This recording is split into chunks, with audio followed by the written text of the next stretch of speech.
Physics plays a huge role in football. There are many laws of physics that take place in football. The first law that takes place in football is Newton's first law.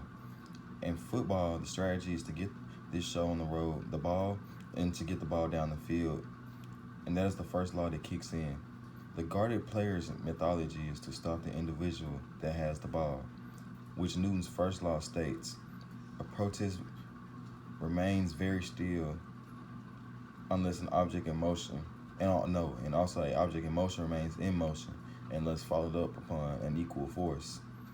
On the off chance of that, the man with the ball is the motion, and the cautious player is the uneven force. It follows up on this primary law, and that is the first law that takes place in football. Now, all of the laws are present in all the Newton's laws are present in football. Newton's second law is explained in football. At the point when a kicker kicks the ball, he needs to utilize an awesome measure of force. In any case, that isn't the main thing. You need to get the points right in the quickening.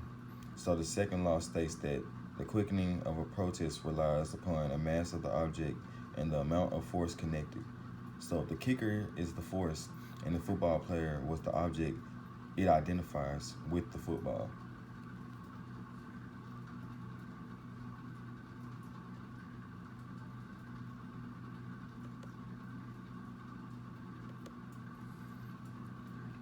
Now, there are two sides of football. You have the offensive side and defensive side. So, acceleration and offense. A capacity to quicken rapidly is essential for a hostile football player. Amid a passing play, potential catchers must surpass guarded players who endeavor to confine passing choices, and after that handle the player who efficiently gets the ball. A hostile player who achieves the end zone before safeguards can get up to speed is often a touchdown pass. Amid a run, the player with the ball must dash as quick as could be expected under the circumstances while executing brisk chances in the headings. Additionally, while performing body fakes to trick the safeguards, done accurately, the sprinter winds through the rivals and rapidly outspaces the guarded players in interest. So basically, on the offensive side, the person with the ball has to take on acceleration to get away from the defensive side that is trying to stop them from scoring. So the more acceleration a player will have, the better chance they either have of getting away from a defensive player or scoring a touchdown. And that is the main goal.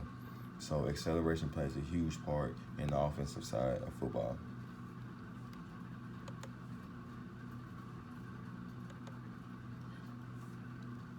Acceleration also plays a huge role in the defensive side of football. Acceleration and speed are similarly as vital for protective players who endeavor to block the ball or handle the hostile players regularly cover a specific rival. So they should have the capacity to coordinate every one of the developments their adversaries make, including quick sprints down the field, on the off chance that a cautious player can quicken sufficiently. Quick to stay aware of adversaries. Odds are they will score a touchdown. Guarded linemen who can quicken rapidly beat contradicting blockers off the ball and get the running back or the quarterback. So acceleration also plays a huge part in the defensive side too, because they have to be able to accelerate to stop the person that's trying to score a touchdown or be able to catch up with the person that has the ball or is trying to score a touchdown also.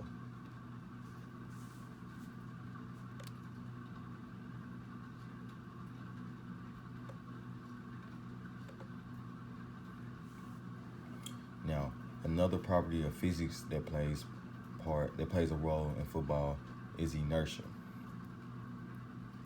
Now, inertia is the law of inertia likewise expresses that an object like a football in motion stays in motion unless followed up upon an outside force. Inactivity is characterized as the force that keeps an object very still or in motion. The law of inertia likewise reveals to us that an object very still, similar to the football at the 50-yard line, will stay very still unless another force follows up upon it.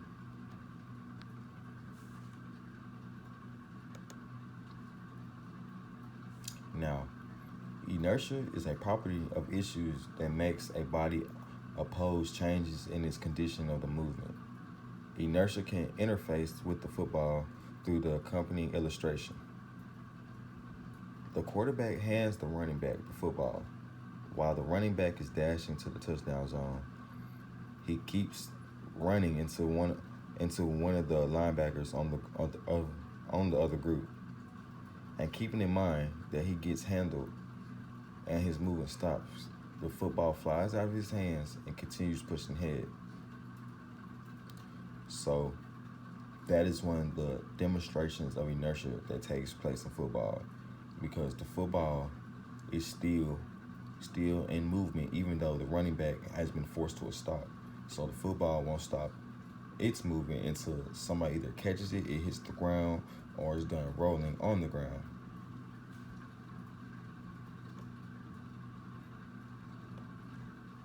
Now, there are many forces that take place or that are present in football.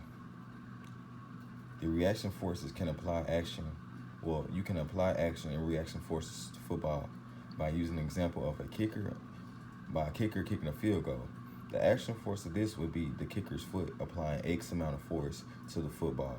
The reaction force of this would be the football applying the same X amount of force back onto the kicker's foot, providing resistance when the kicker hits the ball with his foot. We can see this clear when looking at a free body diagram of the kicker's foot. We can see this clear when looking at a free body diagram of the kicker's foot, the football, and the whole system.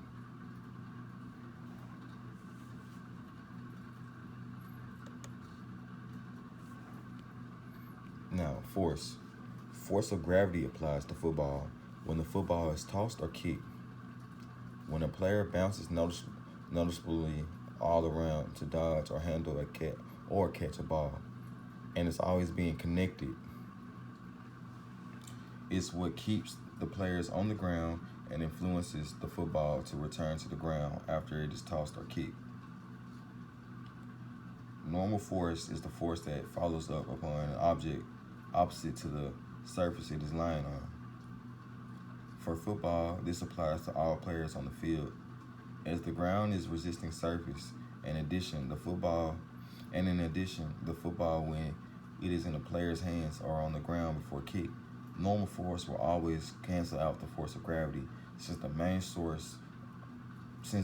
surface is the ground, and the ground will never be slanted in football.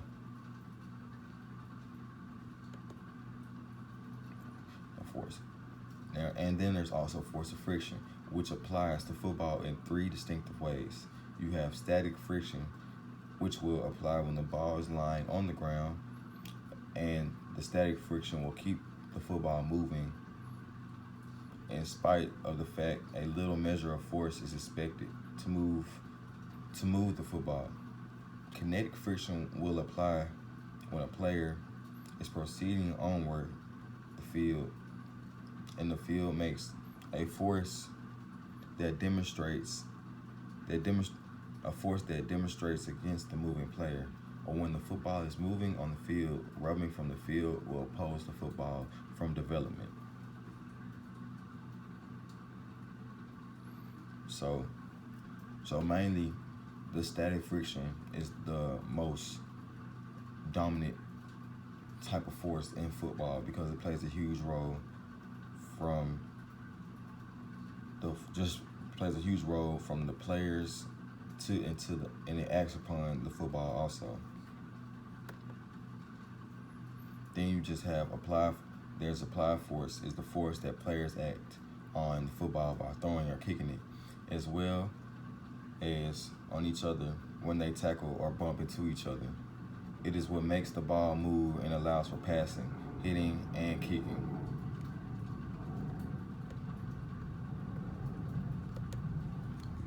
Sources.